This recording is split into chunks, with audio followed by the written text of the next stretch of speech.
Rage out in California. A young student by the name of Chad Farnan filed a lawsuit. Well, it seems he had a teacher that was picking on him for essentially his Christian values. This teacher by the name of James, James Corbett is the teacher. Oh, James right. Corbett is the teacher. Had all these, he was picking on this student for essentially his Christian values. A judge allowed this young man to file a lawsuit, but only on one of these numerous statements picking on this young man. Only one of them violated this young student's First Amendment rights. Here, guys, are some examples of statements that they say did not violate his First Amendment rights. Check them out. Okay, well, first, before we go to those, let's hear from the teacher, what the teacher has to say about this lawsuit. Conservatives don't want women to avoid pregnancy. That's interfering with God's work. You got to stay pregnant barefoot in the kitchen and have babies until your body collapses. And that's the news. That's not O'Reilly and Hannity. But those people are just liars.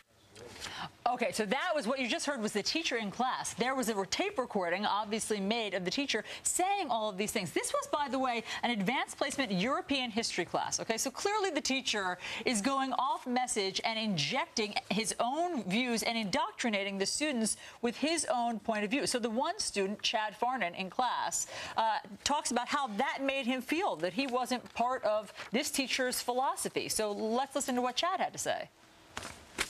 It made me feel like awkward almost because I had to sit there and listen to this guy bash Christianity. It's something I put my mind to, my heart to. I read every day at least like a half an hour. So I spend a lot of my time thinking about God, and I volunteer at church. So it's kind of weird, something that my teacher would say to me that's like something I put my heart to, that it's nonsense, that I shouldn't be doing it. It's just wrong.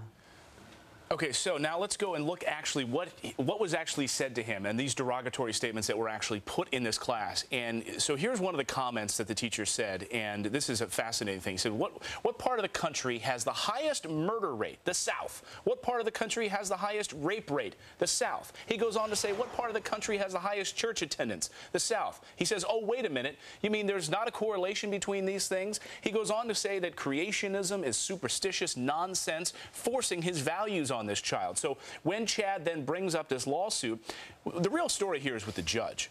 Because here's another comment that was also said in this classroom. He says, we know what rehabilitation works and punishment doesn't, and yet we go on punishing. It really has a lot to do with these same cultural wars we're talking about, this whole biblical notion, sinners need to be punished.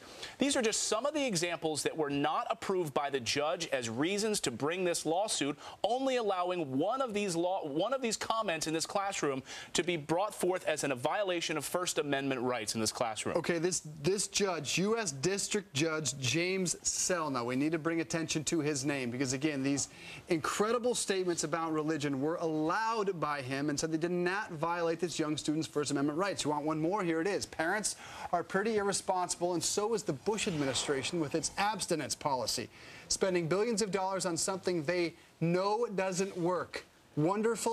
Wonderful, idiotic, end quote. Again, that was allowed by this judge. We can go on because there were 20 different statements made, and I think that we already just played the one about how conservatives don't want women to avoid pregnancies. That's interfering with God's work, the teacher said.